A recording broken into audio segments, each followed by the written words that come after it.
మనము గత 2 వారములుగా కొలస్సీలకు రాసిన పత్రిక 3వ అధ్యాయము మొదటి 4 వచనాలు మాత్రమే ధ్యానించుకుంటూ ఉంటున్నాము. கிறிஸ்துவுக்குள் பிரியமான தேவனுடைய பிள்ளைகளே, கடந்த 3 வாரங்களாக நாம் கொலோசியர் நிருபத்திலே 3ஆம் அதிகாரம் 1ஆம் வசனத்திலிருந்து சில வார்த்தைகளை நாம் தியானித்துக் கொண்டு வருகிறோம். ఈ 4 వచనాల్లో దేవుడు అనేక రీతిలుగా తన వాక్యము ద్వారా మనతో మాట్లాడి ఉన్నారు. கொலோசியர் 3ஆம் அதிகாரம் 1ஆம் வசனத்திலிருந்து 4ஆம் வசனம் வரைக்கும் தேவனாகிய கர்த்தர் அநேக விதங்களிலே தம்முடைய மறைபொருளை கொண்டு நம்மோடு பேசி இருக்கிறார். వాక్యము వినండి, వినుట ద్వారా విశ్వాసము కలుగుతుంది. கர்த்தருடைய வார்த்தையை கேட்பதினாலே கேட்கிறதுனாலே விசுவாசமானது நம்முடைய வாழ்க்கையிலே வளர்கிறதாய் இருக்கிறது. విశ్వాసము ద్వారా మీరు లోకమును జయించొచ్చు. இந்த விசுவாசத்தை கொண்டுதான் நீங்கள் உலகத்தை ஜெயிக்க முடியும். దేవుని వాక్యములో శక్తి ఉన్నది. தேவனுடைய வசனத்திலே வல்லமை உண்டு. దేవుని వాక్యములో కృపా సమృద్ధి ఉన్నది. தேவனுடைய வார்த்தையிலே கிருபையும் சம்பூர்ணமும் நிறைந்திருக்கிறதாய் இருக்கிறது. దేవుడే యేసుక్రీస్తు, ఆయనే కృపా సత్య సంపూర్ణుడుగా మన మధ్య నివసిస్తున్నాడు, సంచరిస్తూ ఉంటున్నాడు. தேவனாகிய கர்த்தரே அவர் கிருபையும் சத்தியமுள்ளவராய் நம்மத்திலே அவர் வாசம் பண்ணுகிறவராய் இருக்கிறார். వాక్యమే జీవాహారము. இந்த வார்த்தை தான், வசனங்கள் தான் நமக்கு ஜீவ அப்பங்களாய் இருக்கிறது. కావున మనొకసారి మనం ఆ వాక్యమును చదువుకుందాం. ஆகவே நாம் மற்றொரு முறை அந்த வசனத்தை நாம் வாசிப்போம். మీరు క్రీస్తుతో కూడా లేపబడిన వారైతే పైనున్న వాటినే వెతకుడి. అక్కడ క్రీస్తు దేవుని కుడిపార్శ్వమున కూర్చొని ఉన్నాడు. పైనున్న వాటి మీదనే కాని సంబంధమైన వాటి మీద మనసు పెట్టకొనకుడి. ఏలైనగా మీరు మృతి పొందితిరి, మీ జీవము క్రీస్తుతో కూడా దేవుని యందు దాచబడి ఉన్నది. మనకు జీవమై ఉన్న క్రీస్తు ప్రత్యక్షమైనప్పుడు మీరును ఆయనతో కూడా మహిమయందు ప్రత్యక్షపరచబడుదురు. దేవుని మహాకృపను బట్టి, தேவனுடைய மகா பெரிதான கிருபை நிமித்தமாக 3 வாரములు క్రీస్తుతో లేపబడిన వారు ఎవరని మనం చూసుకున్నాము. கடந்த 3 வாரங்களாய் கிறிஸ்துவோடு கூட உயிரோடு எழுந்தவர்கள் யார் என்று சொல்லி அதை குறித்து நாம் தியானித்துக் கொண்டிருக்கிறோம். మీరు మృతి చెందితిరి, మీ జీవము క్రీస్తుతో కూడా దాచబడి ఉన్నదని మనం ధ్యానించుకొని ఉన్నాం. நீங்கள் மரித்தீர்கள், உங்கள் ஜீவன் கிறிஸ்துவுடனே கூட எழுந்தது தேவனுக்குள்ளாக மறைந்திருக்கிறது என்பதான காரியத்தை குறித்து நாம் தியானித்தோம். మరలా మనము మరి జీవమై ఉన్న క్రీస్తు ప్రత్యక్షత గురించి మనం ధ్యానించుకొని ఉన్నాం. இரண்டாவதாக ஜீவனாகிய கிறிஸ்து வெளிப்படும்போது என்கிறதான காரியத்தை குறித்து நாம் தியானித்தோம். అప్పుడు మీరు కూడా ఆయనతో కూడా మహిమయందు ఎలాగూ ప్రత్యక్షపడతామో మనం ధ్యానించుకొని ఉన్నాం. அப்பொழுது நீங்களும் கிறிஸ்துவோடு கூட எப்படி வெளிப்படுதலிலே காணப்படுவீர்கள் என்பதான காரியத்தை குறித்து நாம் தியானித்தோம். తర్వాత క్రీస్తు దేవుని కుడి పార్శ్వమందు కూర్చొని ఉన్నాడని మనం ధ్యానించుకొని ఉన్నాం. மூன்றாவதாய் கிறிஸ்து தேவனுடைய வலது பார்சத்திலே வீற்றிருக்கிறார் என்கிறதான காரியத்தை குறித்து தியானித்தோம். కావున పోయిన వారము పైనున్న వాటిని వెదకండి, పైనున్న దాని మీద మనసు ఉంచుకోనని చెప్పాము. ஆகவே போன வாரத்திலே மேலானவைகளை தேடுங்கள், மேலானவைகளை நோக்கி பாருங்கள் என்று சொல்லி தியானித்தோம். అయితే ఈ వారము దేవుడు మనతో మాట్లాడుతున్నది. ஆகவே இந்த வாரத்திலே தேவனாகிய கர்த்தர் நம்முடைய இருதயங்களோடு பேசுகிற வார்த்தை, పైనున్న వాటిని వెదకమంటే దేనిని వెదకాలి మనము? மேலானவைகளை தேடுங்கள் என்று சொன்னால் மேலான காரியங்கள் எவை எவை என்பதை நாம் எப்படி தேட வேண்டும் என்பதான காரியத்தை குறித்து கற்றுக்கொள்ள போகிறோம். తండ్రి కుడి పార్శ్వమందు కూర్చొని ఉన్నాడు. இயேசு கிறிஸ்துவானவர் பிதாவின் வலது பார்சத்திலே வீற்றிருக்கிறார். అది పరలోకము.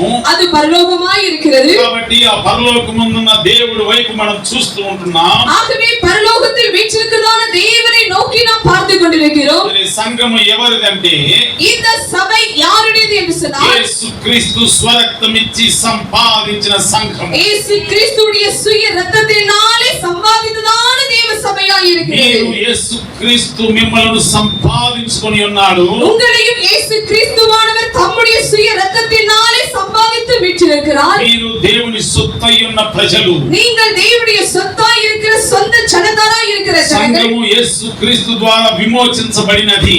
இந்த சபையானது இயேசு கிறிஸ்துவினாலே மீட்டெடுக்கப்பட்டதாய் இருக்கிறது. இருக்கிறது. కావున మనము ఎక్కడ మనసుంచుకోవాలనగా ஆகவே நம்முடைய இதயத்தையும் நம்முடைய வாஞ்சையும் எதன்மேல் நாம் நோக்கமாய் இருக்க வேண்டும். ఫిలిప్పీయులకు రాసిన పత్రిక హెబ్రీయులకు రాసిన పత్రిక 3వ అధ్యాయం మొదటి వచనం ఈ విధముగా ఉంటున్నది. எபிரெயருக்கு எழுதின நிருபம் 3ஆம் அதிகாரம் 1ஆம் వచనத்திலே எழுதப்பட்டிருக்கிறது.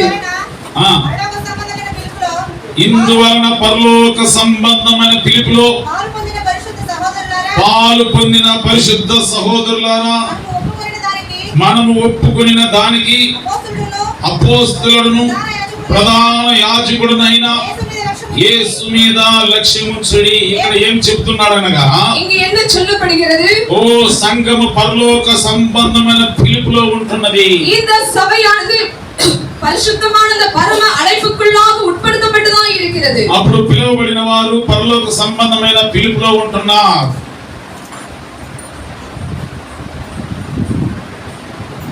పరలోక సంబంధమైన పిలుపులో ఉంటున్నారు. ஆகவே அழைக்கப்பட்டவர்களாய் இருக்கிற ஒவ்வொருவரும் அந்த பரம அழைப்புக்கு ஏதுவான காரியத்திலே இருக்கிறார்கள். సంఘము భూలోకముల నుండి యేసు క్రీస్తు తన రక్తము సిందించి ప్రత్యేకపరుచుకున్నాడు. இந்த பூமியிலே இயேசு கிறிஸ்துவானவர் தம்முடைய இரத்தத்தை சிந்தி சம்பாதித்து சபையை மீட்டெடுத்து அதை வேறு பிரித்திருக்கிறார். కాబట్టి ఈ సంఘములో చేర్చబడిన వారందరూ మరి పరిశుద్ధమైన పిలుపులో మీరు పాలు పొందుకొని ఉన్నారు. ஆகவே இந்த சபையிலே உறுப்பினர்களாக அங்கத்தினர்களாக இருக்கிற நீங்கள் யாவரும் இந்த பரிசுத்த அழைப்புக்கு உட்படுத்தப்பட்டவர்களாக இருக்கிறீர்கள். మరి అనేక సంఘాల్లో అనేక మంది మెంబర్షిప్ అయి ఉంటారు. ஆகவே అనేక திருச்சபைகளிலே అనేక విధమైన సభை విశ్వాసిகள் ఉறுப்பினர்களாக இருப்பார்கள். లోక సంఘాల్లో లోక సంఘములలో కూడా మెంబర్షిప్ అయి ఉంటారు. உலகத்தில் இருக்கிறதான సంఘங்கள் கூட అనేక విధమైన உறுப்பினர்கள் அது சேர்க்கப்பட்டிருப்பார்கள். మరి రాజకీయ సంఘాల్లో మెంబర్షిప్ అయి ఉంటారు. அரசியல் தலைவர்கள் மத்தியிலும் அங்கு ஒரு சங்கம் இருக்கிறது, அதிலும் உறுப்பினர்கள் சேர்க்கப்படுகிறார்கள். అయితే మనము దేవుని సంఘములో చేర్చబడిన వారు. ஆனால் இன்றைக்கு நாம் தேவனுடைய சுய இரத்தத்தினாலே மீட்டெடுக்கப்பட்டதான சபையிலே உறுப்பினர்களாக விசுவாசிகளாக இருக்கிறோம். ఈ పరలోక సంబంధమైన దేవుడు నిన్ను నన్ను పిలుచుకొని ఉన్నాడు. இந்த பரலோக சம்பந்தமான இந்த சபையிலே கர்த்தர் உன்னையும் என்னையும் அவர் அழைத்திருக்கிறார். కాబట్టి అపోస్తలుడైన యేసు క్రీస్తు మీద మనము లక్ష్యం ఉంచాలి. ஆகவே அப்போஸ்தலனாகிய பவுல் இயேசு கிறிஸ்துவின் மேல் நோக்கமுடையவர்களாய் இருக்க வேண்டும் என்று சொல்லுகிற அந்த வார்த்தையின்படி நாம் இயேசுவின் மீது நோக்கமாய் இருக்க வேண்டும். పిలుపుకు తగిన దేవుని మీద మనం లక్ష్యం ఉంచాలి.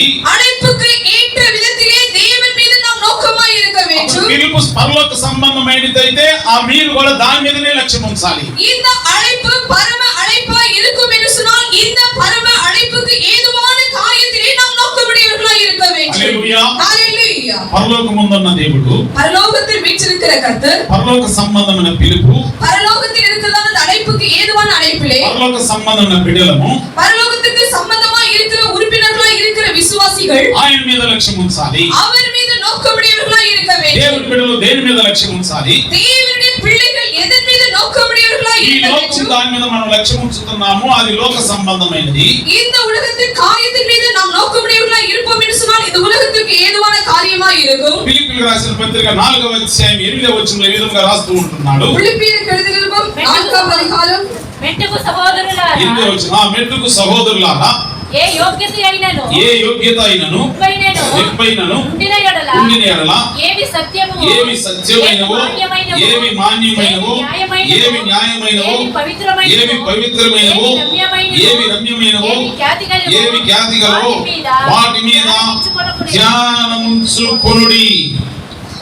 చూడండి, இங்கே நாம் பார்க்கும் பொழுது ఏ సహోదరులారా, సహోదరరే, ఏ యోగ్యత అయినను உண்மை உள்ளவைகள் எவைகளோ, గొప్పైనను ఉండిన ఎడల உங்களிடத்தில் அப்படிப்பட்ட காரியங்கள் இருக்கும் என்றால், ఏవి సత్యమైనవి, எவை சத்தியமுள்ளவைகள், ఏవి మాన్యమైనవి, எவை நீதியுள்ள கற்பனைகள், ఏవి న్యాయమైనవి, எவைகள் நியாயமாய் இருக்கிறது, ఏవి పవిత్రమైనవి, எவைகள் கற்புள்ளவைகளாய் இருக்கிறது, ఏవి రమ్యమైనవి, எவை அன்புள்ளவைகளாய் நற்கீர்த்தியுள்ளவைகளாய் இருக்கிறது, వాటి మీద ధ్యానం ఉంచాలి. அவைகள் மீது நாம் அவைகளை குறித்து சிந்தித்துக் கொண்டிருக்க అప్పుడు வேண்டும். సత్యమైనది ఏది, అసత్యమైనది ఏదని మనం ఆలోచించి అసత్యమైన దాన్ని వదిలిపెట్టి సత్యం మీద మనం ధ్యానం ఉంచాలి. சத்தியமுள்ள காரியங்கள் எவைகள், நீதியுள்ள காரியங்கள் எவைகளோ அவைகள் மீது நோக்கமுடையவர்களாய் அநீதியுள்ள காரியங்களை நாம் கவிழ்த்து விட வேண்டும். భూలోకం అసత్యములో పోతూ ఉంటున్నది. இந்த உலகமானது அநித்தியமான அசத்தியத்துக்குள்ளாய் கடந்து போகிறது. భూలోకం అబద్ధంలో పోతున్నది. இந்த உலகமானது பொய்யிலே பின்தொடர்ந்து இருக்கிறது. ఎందుకనగా అది అపవాది వాడు అబద్ధికుడు అబద్ధమునకు జనకుడై ఉంటున్నాడు. ஏனென்றால் அவன் பொய்யிலும் பொய்யுக்கு பிதாவுமாய் இருக்கிறபடியினாலே మనము దేవుని బిడ్డలు యేసుక్రీస్తు సత్యమై ఉంటున్నాడు. நாம் கர்த்தருடைய பிள்ளைகளாய் இருக்கிறோம். இயேசு கிறிஸ்துவானவர் சத்தியமுள்ளவராய் இருக்கிறார். కాబట్టి అబద్ధమును సత్యమును వివేచించి అబద్ధమును తోసివేసి సత్యములోనికి మనం నడవాలని చెప్తున్నాడు. ஆகவே நம்முடைய தேவனாகிய கர்த்தர் சத்தியமுள்ளவராய் இருக்கிறபடியினாலே நம்முடைய கண்களுக்கு முன்பாக இருக்கிற பொய் எதுவோ சத்தியம் எதுவோ அறிந்து கொண்டவர்களாய் பொய்யை விலக்கி வைத்து சத்தியத்தை பின்பற்றுகிறவர்களாய் நாம் காணப்பட வேண்டும். యేసుక్రీస్తు చెప్పిండు నేనే మార్గము సత్యం అని చెప్పినాడు. కాబట్టి యేసుక్రీస్తు అయిన సత్యం మీద మనం లక్ష్యం ఉంచాలి. இயேசு கிறிஸ்துவானவர் சொல்லி இருக்கிறார் நானே வழியும் சத்தியமாய் இருக்கிறேன் என்று சொன்ன இருக்கிறபடியினாலே அவர் மீது நாம் நோக்கமுடையவர்களாய் இருக்க வேண்டும். తర్వాత ఏవి మాన్యమైనవో எவை ஒழுக்கம் உள்ளவைகளோ మాన్యమైనవి అంటే చూడండి తమిళ ఎంత బాగుంది. ఒழுக்கம் అంటే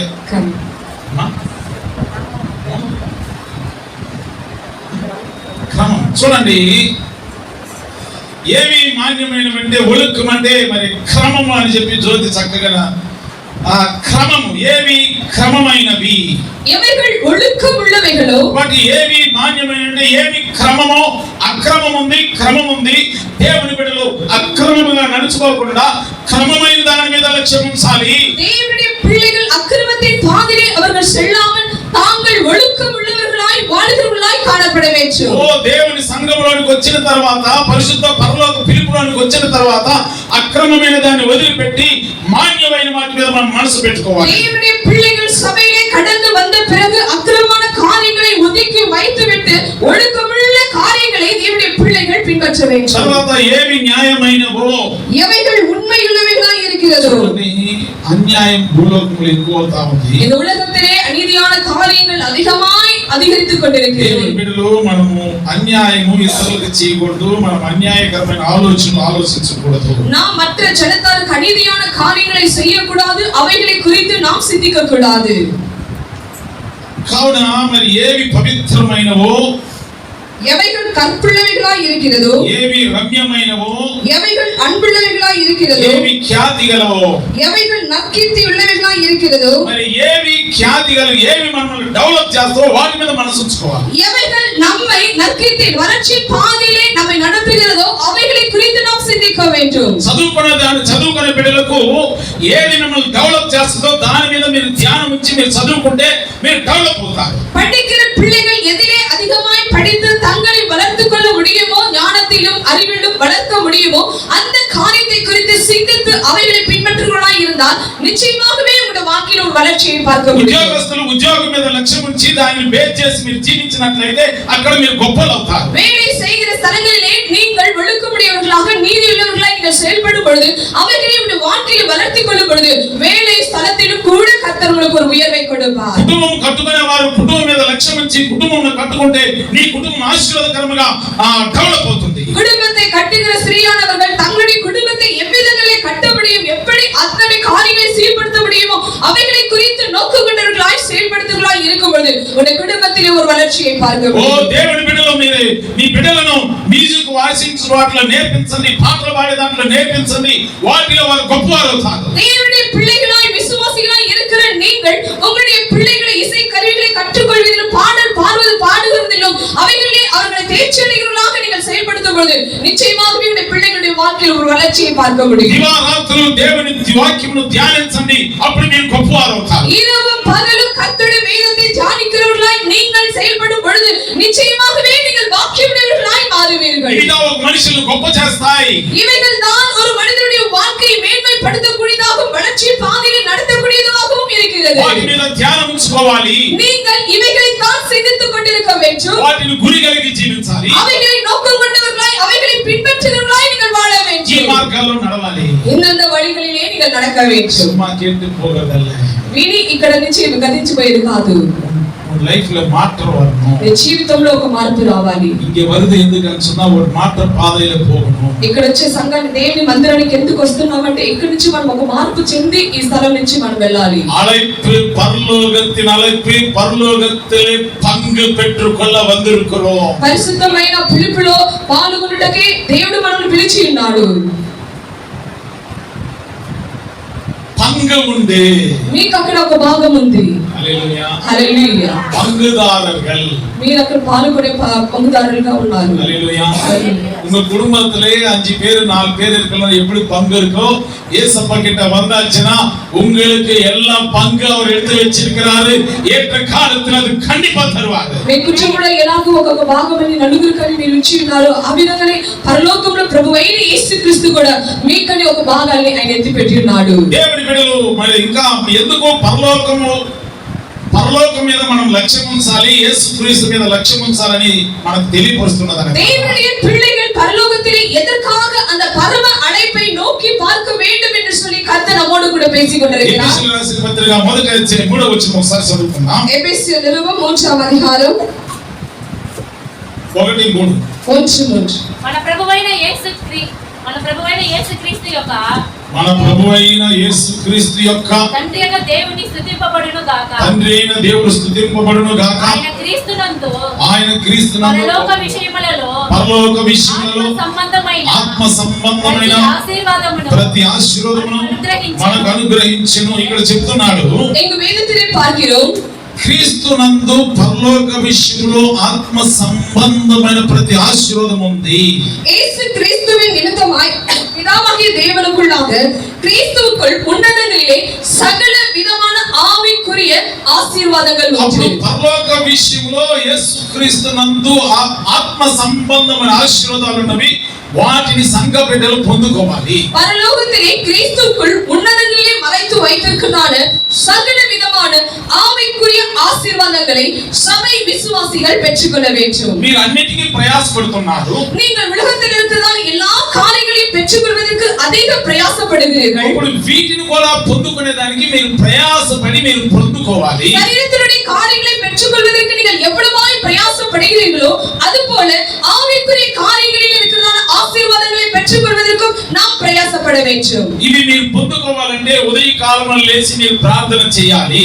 இந்த ஆவிக்குரிய ஆசீர்வாதங்களை உங்களுடைய வாழ்க்கையில் நீங்கள் பெற்றுக்கொள்ள வேண்டும் என்று சொன்னால் அதே காலமே கர்த்தருடைய பாதத்தை தேடுகிறவர்களாக அவரை நோக்கி பார்க்கிறவர்களாக இருக்க வேண்டும். ஏனென்று சொன்னால் அதிகாலையிலே என்னை தேடுகிறவன் கண்டடைவான். వేకుజామునే నన్ను వెతుకువాడికి నేను దొరుకుతానని దేవుని వాక్యం చెబుతుంది. మీరు వేకుజామున ఎన్ని గంటలకు లేస్తున్నారు? உங்களுடைய அன்றாட வாழ்க்கை எத்தனை மணிக்கு நீங்க எழுப்பி உங்களுடைய ஜெபம் உங்களுடைய ஆவிக்குரிய வாழ்க்கை எப்படி நடந்து கொண்டிருக்கிறது? మీ జీవితంలో మీరు ప్రతిరోజు ఎలాగ లెగుస్తున్నారు? మీ ఆత్మీయ జీవితం, మీ శరీర జీవితంలో మీరు ఎలాగ మీ సమయాన్ని గడుపుతున్నారు? వాలిబ పసందు ఎత్తు మనకి எழுப்புறாங்க. ఎవరి బిడ్డలు ఎన్ని గంటలకు లెగుస్తున్నారు? இப்போ இருக்கிற நடைமுறை வாழ்க்கையிலே நைட்டு 12 மணிக்கு படுக்கிறாங்க, காலையில 7-8 மணிக்கு எழுப்புறாங்க. காலையில எழுப்பியாச்சுன்னா டிஸ்டர்பன்ஸ் நினைக்கிறாங்க. நீ டிஸ்டர்பன்ஸ் நினைச்சா உனக்கு ஆவிக்குரிய வளர்ச்சி வரதுக்கு கஷ்டம். ఇప్పుడున్న కాలంలో చూస్తే ప్రతి ఒక్కరు 12 గంటలకి నిద్రపోయి 7-8 గంటలకు లేచి ప్రతిరోజు నాకు డిస్టర్బెన్స్ గా ఉందని ప్రతి కోపాలు వేషాలు చూపిసి మీ జీవితంలో మీ యాత్రలో ఎలాగ సమయాన్ని గడిపేవారుగా కనబడుతున్నారు. ఈ వార్తకి కీழ்పట్టు அதிகாலையில் எழும்பி ஜெபிச்சு பார், நீ அப்போ ஆண்டவர் கண்டடைவாய். దేవుని వాక్యానికి మీరు లోబడి దేవుని వాక్యం ఏం చెలవిస్తుందో వేకుజామునే లేచి నన్ను వెతుకుడి అని చెప్పిన మాట ప్రకారం మీరు జీవించి మీరు ప్రార్థన గాని చేస్తే మీ జీవితం ఎలా ఉంటుందో మీరు చూడండి. இன்றைய தினத்திலிருந்து நீ அது பெற்றுக்கொண்டு அது அனுபவித்து நீ பரிபூர்ண ஆசீர்வாதங்கள் பெற்றுக்கொண்டு சந்தோஷமாய் ஆண்டவருடைய மகிமையில நீ வாழணும். ఈ రోజు నుంచి వేకుజామునే ప్రభువా నిన్ను వెతుకుతానని మీరు ప్రయత్నం చేసి మీరు అలాగ చేస్తే ఈ దినం మొదలుకొని మీ జీవితంలో దేవుడు మీకు ఎలాంటి గొప్ప ఆశీర్వాదాలు ఇచ్చి మీ జీవితాన్ని ఆయన నడుపుతాడో చూడండి. జ్యోతి సిస్టర్ కూడా తెలుగులో బాగా ప్రసంగం చేస్తారు. పరలోక విషయంలో ఆత్మ సంబంధమైన ప్రతి ఆశీర్వాదముల దేవుడు మనకు అనుగ్రహించి ఉన్నాడు. ஆவிக்குரிய ஆசீர்வாதங்களை அவர் உன்னதங்களிலே வைத்து அதை கொண்டு நம்மை அவர் ஆசீர்வதிக்கிறவராய் இருக்கிறார். శరీర సంబంధమైన ఆశీర్వాదాలు వేరు, శరీరத்திற்குரிய ఆశీర్వాదங்கள் వేறாய் ఆత్మ సంబంధమైన ఆశీర్వాదాలు వేరు, ఆవిக்குரிய ఆశీర్వాదங்கள் వేறாய் இருக்கிறது. మీరు వారం వేస్తారు. నేను చెప్పాను ఆత్మ సంబంధములు శరీర సంబంధములు ఆత్మ క్రియలు శరీర క్రియలని పేరు పోయిన గురువారం మనం మాట్లాడుకొని ఉన్నాం. போன வியாழக்கிழமை ஆவிக்குரிய காரியங்கள் என்ன சரித்திற்குரிய காரியங்கள் என்ன என்று சொல்லி எல்லா காரியத்தை குறித்து நாம் கர்த்தருடைய வார்த்தை கொண்டு தியானித்தோம். అయితే ఆత్మ సంబంధమైన ప్రతి ఆశీర్వాదం పొందుకొని మీరు ఆత్మ పూర్ణులై జీవించాలి. ஆகவே ஆவிக்குரிய வாழ்க்கையிலே நீங்கள் சகல விதமான ஆவிக்குரிய பெற்றுக்கொண்டு நீங்கள் பூரணராய் வாழ வேண்டும் என்று தேவன் விரும்பிக் கொண்டிருக்கிறார். ఎఫెసీయుల రాసిన పత్రిక 3వ అధ్యాయం 15వ వచనంలో எபேசியருக்கு எழுதின நிருபம் 3ஆம் அதிகாரம் 15ஆம் வசனத்திலே பார்க்கும் பொழுது మీరు అంతరంగ పురుషుని యందు శక్తి కలిగి ఆయన ఆత్మ వలన బలపరచబడినట్లు. చూడండి, ఆత్మ సంబంధమైన ఆశీర్వాదాలు పొందుకుంటే మీరు ఆత్మ వలన బలపరచబడతారు. நீங்கள் ஆவிக்குரிய உன்னதங்களில் இருக்கிற சகல விதமான ஆசீர்வாதங்களை நீங்கள் பெற்றுக்கொள்வீர்கள் என்றால் உங்கள் ஆவிக்குரிய வாழ்க்கையிலே உள்ளான மனுஷனிலே வல்லமை புறப்படுகிறதா இருக்கும். ఆత్మలో బలపరచబడి మీ అంతరంగ పురుషుడు శక్తి పొందుకొని దేవుని కార్యములు చేసేదానికి ముందుకు వస్తారు. ஆவியினாலே உள்ளான மனுஷனிலே வல்லமையாய் பலப்படவும் விசுவாசத்தினாலே ஆவிக்குரிய காரியங்களை நீங்கள் செய்து முடிக்கிறவர்களாகவும் காணப்படுவீர்கள். దేవుని మందిరమునకు వచ్చిన తర్వాత నువ్వు బలపడాలి. தேவனுடைய ஆலயத்திற்கு வந்த பிறகு உன்னுடைய ஆவிக்குரிய வாழ்க்கையிலே நீ பலப்பட வேண்டும். దేవుని బిడ్డలందరూ బలవంతులుగా ఉండాలి. தேவனுடைய பிள்ளைகள் எல்லோரும் வல்லமையுள்ளவர்களாய் காணப்பட வேண்டும். అప్పుడే ఇవి ఎందుకు దేవుడు చెప్తున్నాడంటే ఆత్మ సంబంధమైనవి మీరు పొందుకొని ఆత్మ సంబంధమైన ఆశీర్వాదాలతో మీరు నింపబడాలి. எதற்கு கர்த்தருடைய வார்த்தை உங்களோடு கூட பேசுகிறது என்று சொன்னால் இந்த ஆவிக்குரிய ஆசீர்வாதங்களை நீங்கள் பெற்றுக்கொண்டு நீங்கள் ஆவிக்குரிய ஜீவியத்திலே வல்லமையாய் பலப்பட வேண்டும், பயன்பட வேண்டும் என்பதற்காகத்தான். ఇవన్నీ ఎక్కడ దొరుకుతాయి? இவை எல்லாம் எங்கு உங்களுக்கு கிடைக்கக்கூடியதாக இருக்கிறது? ఈ సర్వన స్టోర్లో కేట కడిగినా, సర్వ స్టోర్లో పోయి అడిగితే దొరకదా? మదర్శాల పోయి కేట కడిగినా, మదర్శాల వెళ్ళి మనం అక్కడ అడిగితే దొరకదా? சில பேர் இந்த ஷாப்பிங் போறதுக்குன்னா சரியா பைத்தியம் நிறைய பேருக்கு இருக்கு. అంగళ్ళకి వెళ్ళి పర్చేస్ చేయాలంటే చాలా మందికి పిచ్చి. எல்லா வேலையிலும் ஷாப்பிங் போகணும் அது பைத்தியம். அது అన్ని సమయంలో కూడా షాపింగ్ కి వెళ్ళాలనేది ఒక పిచ్చి. விட்டு விடுங்க, அப்படி சுத்துறதெல்லாம். అలాగే తిరిగేది వదలండి. హల్లెలూయా, హల్లెలూయా. చూడండి, ఇది ఎங்கே కడిగమని சொன்னா యాకోబు రాసిన పత్రిక 1వ అధ్యాయం 17వ వచనం మనం చూసినట్లయితే இது எங்க நமக்கு கிடைக்கக்கூடியதா இருக்கிறது? யாக்கோபு எழுதின நிருபம் 1ஆம் அதிகாரம் యెహోవా 16వ వచనం 1:16. నా ప్రియ సహోదరులారా మోసపోకుడి, శ్రేష్టమైన ప్రతి ఈవియు సంపూర్ణమైన ప్రతి వరమును పర సంబంధమైనదై జ్యోతిర్మయుడగు తండ్రి యొద్ద నుండి వచ్చును. ఆయన యందు ఏ చంచలాత్వమైనను గమనముల వలన కలుగు ఏ ఛాయ అయినను లేదు. ఆయన తాను సృష్టించిన వాటిలో మనము ప్రథమ ఫలముగా ఉండునట్లు సత్య వాక్యము వలన మనలను తన సంకల్ప ప్రకారము కనెను. దేవుడు సంఘం మీద ఒక సంకల్పం పెట్టుకొని ఉన్నాడు. தேவனாகிய கர்த்தர் சபையின் மீது ஒரு விசேஷமான ஒரு நன்மையான காரியத்தை ஈவை அவர் வைத்திருக்கிறார். దేవుని తలంపులు మన పట్ల బహు విస్తారముగా ఉన్నవి. தேவனுடைய நினைவுகள் நம் பட்சத்திலே அது எண்ணிக்கைக்கு அடங்காதவைகளாய் இருக்கிறது. మన తలంపులు వేరు, దేవుని తలంపులు వేరు. அவருடைய நினைவுகள் வேறு, நம்முடைய நினைவுகள் வேறாய் இருக்கிறது. అప్పుడు మనము దేవుని చిత్తమునకు దేవుని తలంపులకు అప్పగించి మన నిజ జీవితంలో జీవించాలి. அப்பொழுது நாம் தேவனுடைய சித்தத்திற்கும் தேவனுடைய நினைவுக்கும் ஒப்பு கொடுத்து அவருக்கு ஏற்ற விதத்திலே நம்முடைய வாழ்க்கையின் ஓட்டத்தை நாம் ஓட வேண்டும். ఎందుకంటే ఆయన తాను సృష్టించిన వాటిలో ప్రథమ ఫలముగా మనం ఉండాలి. அவர் சிருஷ்டித்த எல்லாவற்றிலும் முதல் பலனாக நாம் இருக்க வேண்டும் என்று சொல்லி கர்த்தர் விரும்பிக் கொண்டிருக்கிறார். ఆ సత్య వాక్యం వలన మనలను ఆయన జన్మింపజేసి ఉన్నాడు. அந்த சத்திய வசனத்தினாலே கர்த்தர் நம்மை பிறக்க செய்திருக்கிறார். நீங்க எல்லாம் மறுபடியும் మీరందరూ మరలా జన్మించి ఉన్నారు. நீங்கள் யாவரும் மறுபடியும் பிறந்திருக்கிறீர்கள். కాబట్టి మనము ప్రథమ ఫలముగా ఉండాలి. ஆகவே நாம் பிரதான பலனாய் முதல் பலனாய் இருக்க வேண்டும். ఈ సత్యవాక్యం మనం చదువుతూ ఉండాలి. இந்த சத்திய வசனங்களை நாம் வாசிக்க வேண்டும். అప్పుడు దేవుని సంకల్పములు మీ పట్ల నెరవేర్చబడతాయి. இந்த சத்திய வசனங்களை நீங்கள் வாசிக்க அவர் உங்கள் மேல் வைத்திருக்கிறதான சித்தத்தையும் திட்டத்தையும் அவர் நிறைவேற்றுகிறவராய் இருக்கிறார். దేవుని కృప మిమ్మల్ని ఆవరిస్తుంది. தேவனுடைய கிருபையானது உங்களை சூழ்ந்து கொள்ளக்கூடியதாக దేవుని இருக்கிறது. సన్నిధి మీకు తోడుగా ఉంటుంది. தேவனுடைய சமூகமானது உங்களுக்கு முன்பாக செல்லக்கூடியதாக இருக்கிறது. దేవుడు మీకు క్షేమాభివృద్ధి కలుగజేస్తాడు. தேவனாகிய கர்த்தர் உங்களுக்கு நன்மைகளையும் ஈவுகளையும் பொழிந்தருளக்கூடியவராய் இருக்கிறார். దేవుని సంకల్పములు నెరవేర్చబడేటప్పుడు నీకు మార్గములన్నీ తెరవబడతాయి. தேவனுடைய கரமானது தேவனுடைய சங்கல்பமானது உங்களுடைய வாழ்க்கையில் நிறைவேறப்படும் பொழுது உங்களுக்கு தேவன் வழி வாசல்களை உண்டாக்கி கொடுக்கிறவராய் இருக்கிறார். దేవుడు నీకు విశాలతలో ఉత్తమిస్తాడు. தேவன் நெருக்கத்திலே இருக்கிற உன்னை அவர் విశాలமான பாதைக்கு அழைத்து கொண்டு சென்று உனக்கு அவர் உதவி செய்கிறவராய் இருக்கிறார். సంకల్పములు నెరవేరేటప్పుడు మానవ జీవితం మధురముగా మారిపోతుంది. எந்த ஆசீர்வாதமானது பரிபூர்ணமாய் நிறைவேறுகிறதாய் இருக்கிறதோ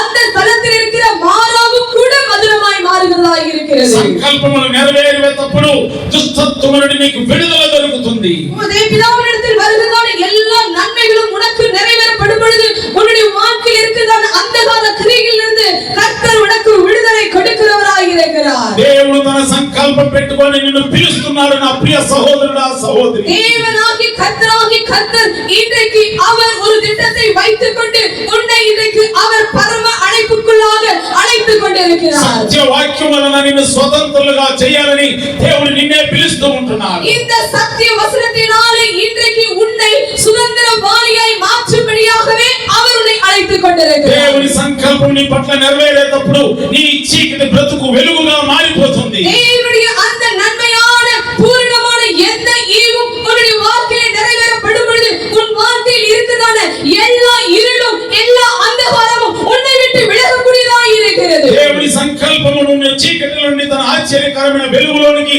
నిన్ను తీసుకురావాలని దేవుని సంకల్పమై ఉన్నది. எந்த நன்மையான எந்த ஈவுமான காரியங்கள் எல்லாம் உன்னை ஆச்சரியமான அந்த ஒளியிடத்திற்கு உன்னை வரவழைக்கக்கூடியதாய் இருக்கிறது. దేవుని యొక్క సంకల్పము కృంగిపోయిన నిన్ను లేవనెత్తి మరి నిన్ను నిలబెట్టాలని దేవుని సంకల్పమై ఉంటున్నది. தேவனுடைய சித்தமும் தேவனுடைய திட்டமும் உடைந்து போயிருக்கிற நொறுங்கி போயிருக்கிற உன்னுடைய வாக்கிலிருந்து உன்னை மறுபடியும் தூக்கி எடுத்து அவர் நிலைநிறுத்தக்கூடியவராகவே அவருடைய கிருபை உன்னை பின்தொடர்கிறது. సత్య వాక్యం వలన నువ్వు ప్రథమ బలముగా ఉండాలని దేవుడు ఆశతో నీతో మాట్లాడుతున్నాడు. இந்த சத்திய வசனத்தினாலே உன்னை முதற் பலன்களாக மாற வேண்டும் என்று சொல்லி கர்த்தர் உன்னோடு கூட பேசிக் கொண்டிருக்கிறார். దేవుని సంఘములకు వచ్చిన వారంతా ప్రథమ బలముగా ఉన్నారు. தேவனுடைய திருச்சபையில் இருக்கிறதாக வந்திருக்கிற யாவரும் முதற் பலன்களாய் இருப்பீர்கள். ఆయన సంకల్పాలన్నీ మన పట్ల నెరవేర్చాలి. அவருடைய சித்தம் எல்லாம் அவருடைய கிருபை எல்லாம் நம் பட்சத்திலே நிறைவேற வேண்டும். అందుకనే 17వ వచనంలో 1:17 చెప్తున్నాడు. ஆகவே 1:17 சொல்லப்பட்டிருக்கிறது, శ్రేష్టమైన ప్రతి ఈవి நன்மையான எந்த ஈவும் ఎట్లాంటిది எப்படிப்பட்டது? దేవుడు మీకు శ్రేష్టమైన ఇవ్వాలని ఆశపడుతున్నాడు. தேவன் உங்களுக்கு நன்மையான ஈவுகளை கொடுக்க வேண்டும் என்று அவர் మీ விரும்புகிறார். బిడ్డలకు మీరు ఎంత శ్రేష్టమైనవి ఇవ్వాలని ఆశపడతారో உங்கள் பிள்ளைகளுக்கு எதை சிறந்ததான காரியத்தை கொடுக்க வேண்டும் என்று விரும்புகிறீர்களோ అదే విధముగా దేవుడు మీకు శ్రేష్టమైనవి ఇవ్వాలని ఆశపడతాడు. ஆகவே கர்த்தர் உங்களுக்கு சிறந்தவைகளை கொடுக்க வேண்டும் என்று விரும்புகிறார். అప్పుడు మీరు అడగాల దేవుని దగ్గర. அப்பொழுது நீங்கள் தேவனிடத்திலே கேட்க வேண்டும். అడుగుడి మీకు ఇవ్వబడునని చెప్పిన கேளுங்கள் உங்களுக்கு கொடுக்கப்படும். ఇది మొదలుకొని సంఘములో శ్రేష్టమైనవి విశ్వాసులు పొందుకోవాలి. இது முதற்கொண்டு கர்த்தர் சிறந்ததான காரியங்களை விசேஷமான காரியங்களை சபை பெற்றுக்கொள்ள வேண்டும். ప్రతి ఈవియు ప్రతి వరము పర సంబంధమైనదై நன்மையான எந்த ஈவும் பூரணமான எந்த வரமும் பரலோகத்திற்குரியதாய் இருக்கிறது. హల్లెలూయా. ஹalleluya. దీని సంబంధమైనది எந்த காரியத்துக்கு சம்பந்தமாய் హల్లెలూయా. ஹalleluya.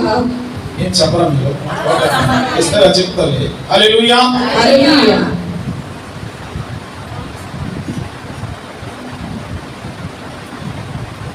చూడండి, கவனியுங்கள், దేవుడు సంపూర్ణమైన ప్రతి వరము పరలోక సంబంధమైనది. பூரணமான எந்த வரமும் பரலோகத்திலிருந்து வருகிறதாய் అప్పుడు இருக்கிறது. పరలోక సంబంధమైన వరము పొందుకోవాలి. பரலோகத்திலிருந்து கடந்து வருகிறதான அந்த வரத்தை நாம் பெற்றுக்கொள்ள வேண்டும். దేవుడు ఈ దినం నీకు ఒక వరం ఇవ్వాలని ఆశపడుతున్నాడు. தேவனாகிய கர்த்தர் இன்றைக்கு உனக்கு ஒரு வரத்தை கொடுக்க வேண்டும் என்று விரும்புகிறார். వరాలు లేవా? உனக்கு வரங்கள் இல்லையா? ప్రభు దగ్గర అడుగు. ஆண்டவரிடத்தில் கேளுங்கள். నేను కూడా వరాలు పొందుకోవాలి. ஆண்டவரே, நான் எப்படியாக இந்த வரத்தை பெற்றுக்கொள்ள ఓ வேண்டும்? దేవుడు తన స్వరత్వం ఇచ్చి సంపాదించిన సంఘంలో ఉన్న వారందరికీ వరములు ఇవ్వాలని ఆశపడుతున్నాడు. தேவனாகிய கர்த்தர் தன்னுடைய சுய ரத்தத்தை கொண்டு மீட்டெடுத்த சபைக்கு ஆண்டவர் தம்முடைய வரங்களை அருள வேண்டும் என்று விரும்புகிறார். దేవుడు పక్షపాతి కాదు. தேவன் பட்சபாதம் பார்க்கிறவர் அல்லவே அல்ல. అందరికీ దేవుడు వరాలు ఇచ్చును కాదు. கேட்கிற யாவருக்கும் கர்த்தர் வரங்களை கொடுக்கிறவராய் నీవు இருக்கிறார். కొరకు ఆసక్తితో అడగాలి. நீ தேவ சமூகத்திலே விழிப்போடு வாஞ்சையோடு அவரை நோக்கி பார்க்க வேண்டும். వారి కొరకు బాగా ప్రార్థన చేయాలి. அவைகளுக்காக தேவ சமூகத்திலே விண்ணப்பம் பண்ண வேண்டும். వారిని పొందుకున్న వారితో కలిసి పరిచర్య చేయాలి. அவைகளை பெற்றுக் கொண்டவர்களோடு கூட கலந்து உறவாடி அவர்களோடு ஊழியம் செய்ய வேண்டும். పరిశుద్ధాత్మ నింపమని ప్రార్థన చేయాలి. பரிசுத்த ஆவிக்குள்ளாக తప్పనిసరిగా వాగ్దానం నెరవేర్చిన దేవుడు నీకు వరం ఇస్తాడు. அப்படிப்பட்டதான தேவனாகிய கர்த்தர் வாக்குத்தத்தம் பண்ணினவர் உண்மையாகவே அந்த வரங்களை உனக்கு கொடுக்கிறார். సంఘంలో ఈ వరాలు అందరికీ ఇవ్వాలని దేవుడు ఆశపడుతున్నాడు. இன்னைக்கு சபையில எல்லாருக்கும் இந்த வரங்களை கொடுக்க வேண்டும் என்று விரும்புகிறார். ఆ వరం పొందుకొని నువ్వు బలవంతమైన బిడ్డలుగా ఉండాలి. அந்த வரங்களை பெற்றுக்கொண்டு நீ பலமுள்ள பிள்ளையாய் மாற வேண்டும். హల్లెలూయా. హల్లెలూయా. ఎక్కడి నుంచి వస్తుందంటే ఇది పరలోక సంబంధమైనది. எங்கிருந்து வருகிறது? மேலானவைகளாய் இருக்கிற பரலோகத்திலிருந்து கடந்து வருகிறதாய் இருக்கிறது. సభకు మేలానవిகள் తరువాదే దేవుడైన ప్రభువైన యేసు క్రీస్తు మనకి గొప్ప వరాల్ని మన పైనుండి దేవుడు మనకి ఆ వరాలను అనుగ్రహిస్తాడు. ఇది మనం పొందుకొని బలవంతులుగా ఉండాలి. இவைகளை நம்முடைய வாழ்க்கையை நாம் பெற்றுக்கொண்டு வல்லமையுள்ளவர்களாய் பலப்பட வேண்டும். ఈ వరాలు పొందుకొని జయించే బిడ్డగా ఉండాలి. இந்த வரங்களை பெற்றுக்கொண்டு ஆவிக்குரிய ஜீவியத்திலே நாம் ஜெயிக்கிறவர்களாய் காணப்பட ఈ வேண்டும். వరాలు పొందుకొని సాతాను కాళ్ళ కింద చితకలొక్కే బిడ్డలుగా ఉండాలి. இந்த வரங்களை பெற்றுக்கொண்டு சத்துருவை நம் கால் கீழிலே மிதிக்கிறவர்களாய் நாம் காணப்பட வேண்டும். ఎక్కడి నుంచి వస్తాయంటే இவைகள் எங்கிருந்து கடந்து வருகிறது? జ్యోతిర్మయుడకు తండ్రి యొద్ద నుండి వచ్చును. ஜோதிகளின் பிதாவாகிய கர்த்தரிடத்திலிருந்து கடந்து హల్లెలూయా. హల్లెలూయా. అందరూ ఒకసారి చదువు. எல்லாரும் ஒரு விசை. జ్యోతిర్మయుడకు తండ్రి యొద్ద నుండి వచ్చును. ஜோதிகளின் பிதாவினிடத்திலிருந்து இறங்கி வருகிறது. మీరు ఎంతగా నోరెత్తి చెప్తారో అంతగా ఆత్మ మీలో బలపడినట్లు అర్థం. நீங்கள் வாய் திறந்து జ్యోతిర్మయుడకు తండ్రి యొద్ద నుండి వచ్చును. ஜோதிகளின் பிதாவினிடத்திலிருந்து இறங்கி வருகிறது. ఇక మీరు ఉత్సాహంతో మీరు ఆత్మలో నింపబడి అరిచినట్లయితే ఎవరికి ఫస్ట్ ఒడి పుట్టదంటే సాతానికి వణుకు పుట్టదు. இப்படி நீங்கள் உரத்த சத்தத்தோடு நீங்கள் சொல்லும் பொழுது யாருக்கு இந்த சத்தம் கேட்கிறது என்று சொன்னால் பிசாசானுக்கு மாத்திரமே இந்த சத்தம் கேட்கக்கூடியதாய் అప్పుడు వాళ్ళు మీ మైండ్ లో నుండి మీ తలంపుల నుండి మీకు మీ యొక్క హృదయం నుండి వాళ్ళు తొలగిపోయినప్పుడు దేవుని ఆత్మ మీలో కార్యములు చేసేదానికి ప్రారంభం. பிசாசானவன் உங்களுடைய நினைவுகளிலிருந்தும் உங்களுடைய தோற்றங்களிலிருந்தும் விலகி போகும் பொழுது உங்களுடைய வாழ்க்கையிலே அதிசயமான காரியங்கள் நடைபெறக்கூடியதாய் இருக்கிறது. జ్యోతిర్మయుడు తండ్రి నీకు దేవుని కృప ద్వారా వరములు ఇవ్వాలని ఆశపడుతున్నాడు. ஜோதி பிதாவாகிய தேவனாகிய கர்த்தர் உனக்கு கிருபையின் வரங்களை கொடுக்க வேண்டும் என்று அவர் விரும்பிக் கொண்டிருக்கிறார். ఎందుకంటే నువ్వు ప్రథమ ఫలముగా ఉండాలి. ஏனென்றால் அவருடைய சமூகத்திலே நீ முதல் பலனாய் காணப்பட வேண்டும். ఎక్కడ ఉన్నాయంటే இவைகள் எங்கிருந்து வருகிறது? మొదటి కొరింథీయులకు రాసిన పత్రిక 1 కొరింథీయర్ 12వ అధ్యాయంలో 12వ అధికారం మొదటి వచనంలో మాట్లాడుతున్నాడు. முதல் வசனத்திலே நாம் வாசிக்கிறோம். సహోదరులారా సహోదరరే ఆత్మ సంబంధమైన వరములను గురించి ஆவிக்குரிய வரங்களை குறித்து మీకు తెలియకుండా నాకు ఇష్టం లేదు. நீங்கள் அறியாதிருக்க எனக்கு மனதில்லை. ఈ కొరింథీయుల పట్టణము இந்த కొరింథీయుల పట్టణத்திலே రక్షించబడిన పట్టణము, రక్షించబడ్డదాన ஒரு పట్టణం, బాప్తిసం తీసుకున్న పట్టణాలు, ஞானஸ்தானம் பெற்றுக்கொண்ட పట్టణం, మరి హిందువులుగా ఉండి విగ్రహారాధనలుగా ఉండి మరి వాటిని వదిలిపెట్టి దేవుళ్ళకి వచ్చిన ప్రజలు, அவர்கள் அந்நியராய் இருந்து புறஜாதிகளாய் இருந்து மனம் திரும்பி தேவ சபைக்குள்ளாக வந்து சேர்க்கப்பட்ட పట్టణం. ఈ యొక్క కొరింథీ పట్టణం ఎలా అంటే మూగ విగ్రహాలకు మొక్కుతున్నారు. இந்த కొరింథీ పట్టణத்தில் இருக்கிற ஜனக்கூட்டமானது ஊமையாய் இருக்கிறதான விக்கிரகங்களை வணங்கக்கூடியவர்களாக இந்த ஜனங்கள் காணப்படுகிறார்கள். ఎందుకంటే 12:2లో చెప్తున్నాడు, ஏனென்றால் 12ஆம் அதிகாரம் 2ஆம் வசனத்தில் சொல்லப்பட்டிருக்கிறது, మీరు అన్యజనులై ఉన్నప్పుడు మూగ విగ్రహములను ఆరాధించుటకు ఎటు పడినా అటు నడిపింపబడతానని మీకు తెలియదు. நீங்கள் அஞ்ஞானிகளாய் இருந்தபோது ஏவப்பட்டபடியே ஊமையான விக்கிரகங்களிடத்தில் மனதை செலுத்தினீர்கள் என்று உங்களுக்கு தெரியுமே. ఏ విగ్రహాలు? இவர்கள் என்ன விக்கிரகத்தை அவர்கள் அனுசரித்தார்கள்? మూగ విగ్రహాలు. ఈ విగ్రహాలు ఉన్నాయి చూడండి, రకరకాల బొమ్మలు పూజలు చేస్తాము. இங்கு நாம் பார்க்கும்போது அநேக నగరాల్లో కూడా విగ్రహం ఉంది యంగం అని చెప్పి. ఏ విగ్రహాలు అయ్యి? ఈ తిరుపతిలో ఉండే విగ్రహాలు, ఈ బొమ్మలు, ఆ బొమ్మలు, ఈ బొమ్మలు అంతా బైబిల్ ఏం చెప్తుందంటే మూగ విగ్రహాలు. వాటి వెనక దెయ్యపు కార్యాలని పనిచేస్తాయి. உலகத்தில் இருக்கிறதான எல்லா விக்கிரகங்களும் வேதம் சொல்லுகிறது அவைகள் எல்லாம் ஊமையான விக்கிரகங்கள், அவைகளால் ஒன்றும் செய்ய முடியாது. ஆனால் பின்பாக இருந்து அந்தகார கிரியைகளும் அந்தகார லோகாதிபதிகளும் இருந்து செயல்படக்கூடிய கிரியைகளாய் இருக்கிறது என்று.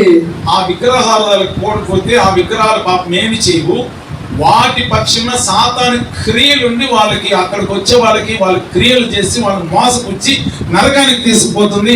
ఆ ప్రజలకు ఏమి తెలియనట్టుంది. அந்த ஜனங்கள் அந்த ஊமையான விக்கிரங்களை தேடி வணங்கும் பொழுது அந்த ஊமையான விக்கிரங்கள் ஒன்றும் செய்ய முடியாது. அவைகளுக்கு பின்பாய் இருக்கிற சத்துருவானவன் சாத்தான் பல கிரியைகளை செய்து அவர்களை நரகத்திற்கு நேராக வழி நடத்தக்கூடியவனாய் இருக்கிறான். ஐயோ, ఆ మార్గాల్లో కోటీశ్వరులు పోతున్నారు. அந்த வழிகளிலே அந்த ஊமையான விக்கிரங்களை வணங்கும்படியாய் கோடீஸ்வரர்கள் பின்பாக போகிறார்கள். మరి ఎంతో అందగాళ్ళు ఆ మార్గాల్లో పోతున్నారు. எவ்வளவு அழகுள்ளவர்கள் அதை பின்பற்றி போகிறார்கள். మరి లోకములో మరి గొప్పవారు అనుకునే వారు ఆ మార్గాల్లో పోతున్నారు. உலகத்திலே பெரிய பெரிய தலைவர்கள் பெரிய பெரிய ஞானிகள் என்று சொல்லுகிறவர்களும் கூட அவைகளை பின்பற்றி போகிறார்கள். అయితే దేవుడు నీకు ఎంత గొప్ప భాగ్యం ఇచ్చాడు. ஆனால் இன்றைக்கு எண்ணிக்கை இல்லாத உனக்கு கர்த்தர் எவ்வளவு பெரிய பாக்கியத்தை கொடுத்திருக்கிறார். మూగ విగ్రహాలకు తట్టు పోకుండా దేవుడు నిన్ను తప్పించి నిజమైన దేవుడు నేనే అని చెప్పి ఆయన మాట్లాడుతూ ఉంటుండగా నీకు ఎంత గొప్ప భాగ్యం. அந்த ஊமையான விக்கிரங்களை பின்தொடர்ந்து போகாதபடிக்கு நானே ஜீவனுள்ள தேவன் என்று சொல்லி உன்னை அவர் அன்றைக்கு வழி நடத்தி இருக்கிறாரே. మూగ విగ్రహాలు వెనక సాతాను ఉంటే அந்த ஊமையான விக்கிரங்களுக்கு பின்பாக பிசாசானும் இருக்கிறான். మన ఎదుట నిజమైన దేవుడు. ஆனால் நமக்கு முன்பாக ஜீவனுள்ள தேவனாகிய கர்த்தர் ఒక இருக்கிறார். నిజమైన దేవుని మనం పొందుకొని ఉన్నాము కాబట్టి పరలోక వరములు మనం పొందుకొని బలముగా దేవుని నామమున ஜீவனுள்ள தேவனை நாம் பெற்றுக் கொண்டிருக்கிறபடினாலே பரலோகத்திலிருந்து ஜோதிகளின் பிதாவினிடத்திலிருந்து பூரணமான வரங்களை பெற்றுக்கொள்ளும்படி நாம் அழைக்கப்பட்டிருக்கிறோம். హల్లెలూయా. ஹல்லேலூயா. కాబట్టి క్రీస్తునందు ప్రియమైన వారలారా, ஆகவே கிறிஸ்துவுக்குள் பிரியமான தேவனுடைய ఈ பிள்ளைகளே, వరముల గురించి మనం వచ్చే వారం ఇంకా ధ్యానించుకుందాం. இந்த வரங்களை குறித்து ஆவிக்குரிய வரங்களை குறித்து வருகிற வாரத்திலே நாம் தியானிப்போம். కాబట్టి సంఘంలో ప్రతి ఒక్కరూ అడగండి, ఈ వారం అంతా ప్రార్థన చేయండి. இந்த வாரம் முழுவதும் ஆண்டவரே எனக்கு வரங்களை கொடுப்பீராக என்று விண்ணப்பம் பண்ணுங்கள். వరములు పొందుకునే వారం. வரங்களை பெற்றுக்கொள்கிற வாரம். புரியுதா உங்களுக்கு? என்ன పెట్టుకోవడం? అర్థమవుతుందా? எல்லா ஸ்கூல்ஸ் லீவு, பசங்க எல்லாம் வாலிப பசங்க எல்லாம் వరంగల్ పెట్టుకున్న వారం. యవనస్తులందరూ కాలేజీలన్నీ లీవ్ కాబట్టి దేవుని మందిరానికి వచ్చి ఎలాగైనా ప్రభా నాకు వరాన్ని అనుగ్రహించండి అని చెప్పి వరాన్ని పొందుకునే వారము ఈ వారమై ఉన్నది. సంఘంలో అందరూ లేచి ప్రజ్వలించాలి. சபையில் எல்லாரும் எழுந்து கர்த்தரிடத்தில் இந்த வரங்களை பெற்றுக்கொண்டு நாம் ஜொலிக்கிறவர்களாய் காணப்பட வேண்டும். நீங்கள் பிரகாசிக்கப்பட்டவர்களாய் மாற வேண்டும். బలవంతులైన బిడ్డలుగా ఉండాలి. நீ பலமுள்ள தேவ பிள்ளையாய் மாற வேண்டும். ఆత్మలో బలపరచబడాలి. நீ ஆவிக்குரிய வாழ்க்கையிலே பலப்பட வேண்டும். దేవుని కృపలో వర్ధిల్లాలి. நீ தேவனுடைய கிருபையிலே வளர வேண்டும். నువ్వు అనేక మందికి ఆశీర్వాదకరంగా ఉండాలి. நீ அநேகருக்கு ஆசீர்வாதமான ஒரு பாத்திரமாய் மாற வேண்டும். దేవుని సమాధానకరమైన బిడ్డగా మారిపోవాలి. தேவனுடைய சமாதானத்தை கொடுக்கிற தேவ பிள்ளையாய் நீ மாற வேண்டும். పరలోక సంబంధమైన సమాధానంతో నింపబడాలి. பரலோகத்தில் இருக்கிற சம்பந்தமான தேவனுடைய பிள்ளைகளாய் நீ மாற வேண்டும். శరీర సంబంధమైనవన్నీ తొలగిపోవును కాక இந்த சரீரத்துக்குரிய காரியங்கள் எல்லாவற்றையும் நீ விலக்கி விட வேண்டும். అట్టి వరములో దేవుడు మన సంఘములో ప్రతి బిడ్డకు అనుగ్రహించును కాక. அப்படிப்பட்ட வரங்களை தேவனாகிய கர்த்தர் நம்முடைய பிள்ளைகளுக்கு தேவன் கொடுப்பாராக. ప్రార్థన చేసుకో. நாம் ஜெபிப்போம். ప్రార్థన చేసుకో. நாம் ஜெபிப்போம். ஸ்தோத்திரிக்கிறோம் ஆண்டவரே, உம்மை நன்றியோடு துதிக்கிறோம் அப்பா. துதிகளின் மத்தியில் வாசம் செய்கிறவரே, உம்மை ஸ்தோத்திரிக்கிறோம் கர்த்தாவே. ஆமா ஆண்டவரே, இந்த நாளிலே கூட தகப்பனே அப்பா எங்களோடு நீர் பேசியிருக்கிறீர் ஆண்டவரே. இதோ தகப்பனே, ஓ பூமிக்குரியவர்கள் அல்ல மேலானவர்களே நாடுகள் என்று சொல்கிறப்பா. மேலானவர்களே நாட வேண்டும் ஆண்டவரே. மேலான காரியங்களை நாடி ஆண்டவரே ஓடுகிற ஒரு கூட்டமாய் நாங்கள் மாற வேண்டும் சுவாமி. அப்பா எபிரேயர் 11ஆம் அதிகாரத்தில் ஆண்டவரே மேலான காரியங்களை நாடி ஒரு கூட்டம் ஓடினது சுவாமி. பூமிக்குரியவர்களே அல்ல ஆண்டவரே, மேலானவர்களே நாடினார்கள் அப்பா. கிறிஸ்துவுக்காய் பாடுகளை சகித்தார்கள் ஆண்டவரே. கிறிஸ்துவுக்காக அவமானங்களை சகித்தார்கள் ஆண்டவரே. கிறிஸ்துவுக்காக ஆண்டவரே பல பாடுகளை சகித்த ஆண்டவரே மேலான அந்த பரலோகத்தை ஆண்டவரே நாடி தேடி ஓடினார்கள் ஆண்டவரே. இன்றைக்கு பரலோகம் ஆண்டவரே அவர்களுக்காய் எழுந்து நின்று வரவேற்று கொண்டிருக்கிறது ராஜா. அப்பா இப்பொழுது ஆண்டவரே உமக்குள் இருக்கிற நாங்களும் கிறிஸ்துக்குள் இருக்கிற நாங்களும் மேலான காரியங்களாய் இருக்கிற ஆண்டவரே பரலோகத்திற்குரிய காரியங்களா இருக்கிற நன்மையான ஈவும் ஆண்டவரே பூரணமான எந்த வரமும் ஆண்டவரே ஜோதிகளின் பிதாவினிடத்திலிருந்து இறங்கி வரக்கூடியதா இருக்கிறது ஆண்டவரே. இன்றைக்கு அப்பா எங்களுக்கு ஆண்டவரே வரங்களை பெற்றுக் கொள்ளுகிற வாரமாய் இந்த வாரம் மாறுவதாக. எந்தெந்த பிள்ளை ஆண்டவரே இதோ நான் ஆண்டவரே வெறுமையான பாத்திரமாய் இருக்கிறேன் ஆண்டவரே. ஆண்டவரே ரட்சிக்கப்பட்ட ஆண்டவரே ஓ மனம் திரும்பி ஆண்டவரே இத்தனை வருடங்களாய் சபைக்குள் கடந்து வருகிறேன். வந்த ஆண்டவரே 18 வருடமாய் கூடியான பெண் ஆண்டவரே நிமிரக்கூடாதபடிக்கு எவ்வளவு வேண்டும் நிமிரக்கூடாதபடிக்கு அவன் இயேசுவை பார்க்க முடியாதபடிக்கு தேவனை நோக்கி பார்த்த ஆண்டவரே தன் கண்களை ஏறெடுத்த ஆண்டவரே நோக்கி பார்க்க முடியாதபடிக்கு ஒரு கூடி ஆண்டவரே வரத்தை பெற்றுக் கொள்ள முடியாதபடிக்கு ஆவிக்குரிய ஜீவியத்திலே யாரெல்லாம் கூடி என்கிற ஆண்டவரே ஓ தகப்பனே குறை காணப்படுகிறதோ ஓ ஆவிக்குரிய வரத்தை பெற்றுக் கொள்ள கூடாதபடிக்கு எந்த தடை ஆண்டவரே இன்றைக்கு படுத்துக் கொண்டிருக்கிறதோ இயேசுவின் நாமத்தினாலே இயேசுவின் நாமத்தினாலே இயேசுவின் நாமத்தினாலே இயேசுவின் நாமத்தினாலே இன்றைக்கு பரிவிடப்படுத்துகிற ஆவி பெற்றுக் கொள்ள கூடாதபடிக்கு தடை செய்கிற ஆவி இன்றைக்கு இயேசுவின் நாமத்தினாலே ஓ எங்கள் சபையை விட்டு கடந்து போகட்டும். எங்கள் சபையை விட்டு கடந்து போகட்டும். என்னுடைய வாலிப பிள்ளைகளுடைய கரத்திலே கொடுக்கிறப்பா தீர்க்க தரிசன வரத்தை பெற்றுக் கொள்ளணும் ராஜா.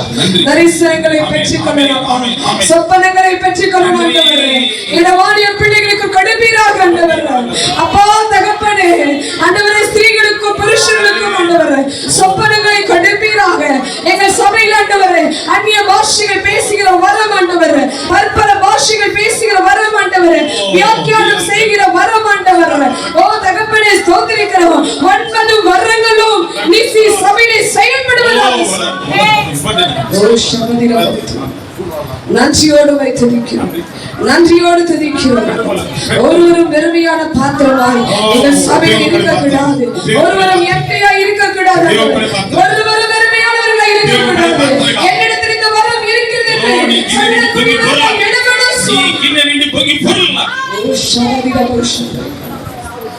அப்படிப்பட்ட ஒரு வரத்தை உங்களுக்கு எடுப்பீராக. ஒரு வியாக்கியானம் பண்ணுகிறதா எங்கள் சபையில எழும்பற்ற தீர்க்க தரிசனம் பேசுகிற வரங்கள் எழும்பற்ற சுவாமி வெளிப்பாட்டு வரங்கள் எழும்பற்று நடக்க போகிற காரியங்களை முன்பாகவே வெளிப்படுத்துகிற வரங்கள் எழும்பற்று ஒருவருடைய மனக்கண்கள் திறக்கப்படட்டும். ஒருவரும் குருடானவர்களாய் இருக்கக்கூடாதவர் மனக்கண்கள் தெளிவாக்கப்படுவதாக மனக்கண்கள் திறக்கப்படுவதாக. ஓ இன்றைக்கு அப்படிப்பட்ட கிருபை கொடுக்கிறார். ஒவ்வொரு சாட்சி சொல்லுகளாய் மாறுவார்களாம். அடுத்த வாரத்திலே சாட்சிகள் எழுதப்படும். சாட்சிகள் எழுதப்படும். சாட்சிகள் எழுதப்படும். அன்றே ஜீவனுள்ள தேவனை ஆராதிக்கிறோம். ஊமையான விக்கிரங்களை ஆராதிக்கிறோம். பேசுகிற தேவனை ஆராதிக்கிறோம். கேட்கிற தேவனை ஆராதிக்கிறோம். பெற்றுக்கொள்ளுகிற தேவனை ஆராதிக்கிறோம். கேட்கிற யாவரும் ஆண்டவரே நாங்கள் கைப்பற்றிக் கொள்ள போகிறோம் சுவாமி. வாய் திறந்து கேளுங்க தயவு செய்து. வாய் விரிவாதர எங்களுக்கு வரங்களை கொடுப்பீராக. என்னோட வார்த்தை வாய்க்குள்ள வைப்பேன். வாய் விரிவாதர கொடுப்பீராக சுவாமி. ஆண்டவரே இன்றைக்கு ஆவிக்குரிய வாழ்க்கை பரிசுத்த ஆவியானவர் சொல்லிக் கொண்டு துக்கப்பட்டு கொண்டிருக்கிறேன் சுவாமி. வரங்களை கொடுத்திருக்கிறேன். என்னோட வார்த்தை அவர்கள் புதைத்திருக்கிறார்கள். ஓடு கொடுக்கப்பட்ட வரத்தை நீ புதைத்திருக்கிறாய். இன்றைக்கு தேவனிடத்தில் மறுபடியும் கேள். பெற்றுக்கொண்ட வரத்தை பயன்படுத்தி எனக்கு இந்த வரத்தை கொடுத்தீர்கள். புதைத்து வைத்திருக்கிறேன். பயன்படுத்தவில்லை சுவாமி. நான் சாக்குமுக்கு சொல்லி நான் பயன்படுத்தாமல் ஆண்டவரே நான் அப்படியே வைத்திருக்கிறேன் சுவாமி. இன்றைக்கு அந்த வரத்தை திரும்பவும் ஆண்டவரே பயன்படுகிற விதத்திலே நீ மாற்றுவீராக. இன்னைக்கு கர்த்தரிடத்திலே கேட்கிறார். ஓ ஆவியானவர் மிகவும் மனவேதனையோடு கூட உனக்கு கொடுக்கப்பட்ட வரம் எங்கே? நான் உனக்கு கொடுத்த வரத்தை நீ 2 3 10 மாற்றினாயா என்று சொல்லி உடனே கேட்டுக் கொண்டிருக்கிறார். பெற்றுக்கொண்ட நீ மௌனமாய் வைத்தது அப்படியே வைத்திருக்கிறார். மற்றவர்களுக்கு அதை கொடுத்திருப்பேன் என்று சொன்னார். அவர்களை எத்தனை மடங்காய் மாற்றி இருப்பார்கள். இன்றைக்கு நான் உனக்கு கொடுத்தேன், நீ வீணாய் இதை வைத்துக் கொண்டு பிரயோஜனமற்றவளாய் காணப்பட்டுக் கொண்டிருக்கிறாய். அழைத்த அழைப்பின் மேல் எந்த சூழலில் மத்தியிலும் அழைத்த அழைப்பின் மேல் பரம அழைப்புக்கு என்று நான் தெரிந்து கொண்டிருக்கிறேன். பரம அழைப்பில் நிற்க வைக்க வேண்டும் என்று சொல்லி நான் தெரிந்து கொண்டிருக்கிறேன். தெரிந்து கொள்ளப்பட்ட நீ மௌனமாய் அமர்ந்திருக்காதே. தெரிந்து கொள்ளப்பட்ட நீ மௌனமாய் அமர்ந்திருக்காதே. கர்த்தருக்காய் எழுந்து நின்று பிரகாசிக்கக்கூடியவனாய் ஊழியம் செய்யக்கூடியவர்களாக பணிவிடை செய்யும்படியாகவே நான் உங்களை வேறு பிரித்திருக்கிறேன். ஓ ஷபதிரா கோத்து நமோ சந்தரிகா நிமந்தர கோஷந்தரி காந்தர துரபல கோத்து நமோ சந்தரி காந்தரா. இன்றைக்கு கேட்கிற யாவரும் அந்த வரங்களை பெற்றுக் கொள்கிறவர்களாக நிச்சயமாகவே கர்த்தர் கேட்கிற யாவருக்கும் பரிசுத்த ஆவியானவர் நம்மத்திலே உலாவிக் கொண்டிருக்கிறார். நம்மத்திலே உலாவிக் கொண்டிருக்கிறார். யாரெல்லாம் வரத்தை கேட்கிறார்களோ அவர்களுக்கு கிடைக்கும்படியாய் வாஞ்சியோடு தவழப்போடு ஆத்தும தாகத்தோடு கேட்கிற கூட்டத்திற்கு கிடைக்கும்படியாய் கடைசி நாட்களிலே இனி நேரம் இல்லை, இனி காலம் செல்லாது. கடைசி நாட்களிலே கேட்கிற யாவரும் பெற்றுக் கொள்ளத்தக்கதாய் பரத்தில் இருந்து பூரணமான வரங்கள் பூமிக்கு இறங்கி வந்து கொண்டிருக்கிறது. பூமிக்கு இறங்கி வந்து கொண்டிருக்கிறது. பூமிக்கு இறங்கி வந்து கொண்டிருக்கிறது. கேட்கிற யாவருக்கும் இன்றைக்கு வரங்கள் இறங்கி வந்து கொண்டிருக்கிறது. பெற்றுக்கொள். இன்றைக்கு தேவ ஆவியானவர் அந்த வரத்தை கொடுக்கும்படியாக, வரங்களை கொடுக்கும்படியாக நீ யார் என்று பார்க்காதே, கர்த்தரை பார். கர்த்தரை மாத்திரம் பார். அவர் கொடுப்பதற்காக அவர் ஆயத்தம் உள்ளவராய் இருக்கிறார். நீ நன்றி எடுத்து இன்றைக்கு எங்களை உங்களுடைய கரங்களில் அப்பா, எங்களுடைய சபை வரங்களினாலே அலங்கரிக்கப்பட்ட சபையாய் மாற்றினதற்காய் நன்றி. எங்கள் சபையை வரங்களை அடவி கொடுத்ததற்காய் நன்றி. ஒவ்வொரு வாலிப பிள்ளைக்குள்ளாய் ஆண்டவரே இந்த வரங்கள் பூரணமாய் இந்த வருடத்தில் ஆண்டவரே எங்கள் சபையை ஆண்டவரே வேறொரு ஆண்டவரே வளர்ச்சியின் பாதையை கொண்டு போகிறதற்காய் நன்றி செலுத்துகிறோம். நன்றி செலுத்துகிறோம். நிசி ஆண்டவரே, தகப்பனே ஸ்தோத்திரம். யெகோவா நிசி ஆண்டவரே, நீர் யெகோவா நிசியாய் இருக்கிறேன். வரங்களால் அலங்கரிக்கப்பட்ட சபையாய் ஆண்டவரே விசாலமான ஸ்தலத்துக்கு கொண்டு போகிறதற்காக உமக்கு ஸ்தோத்திரங்களை எடுக்கிறேன். நீர் மாத்திரம் மகிமைப்படுவீர். இயேசுவின் நாமத்தில் கேட்கிறோம் பிதாவே. ஆமென். ஆமென். ஹல்லேலூயா.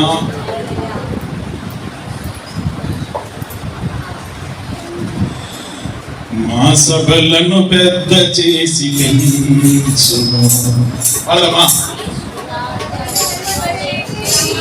ఆరంభంలో ఒకటో పాట పాడుచుండగా కానుకలు పట్టుకుందాం. వందన పాడుతున్నాం.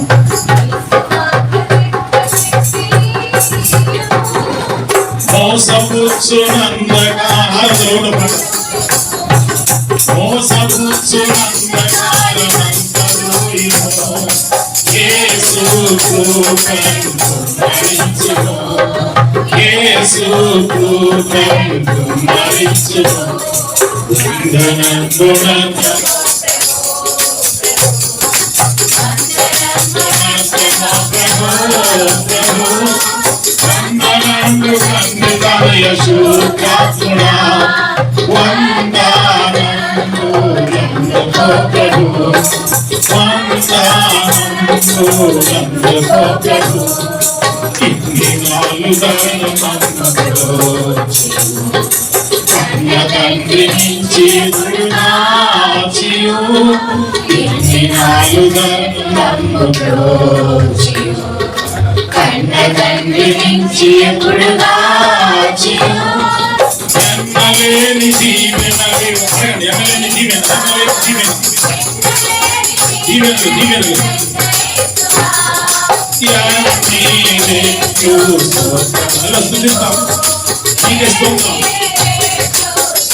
ప్రార్థన చేసుకుందాం.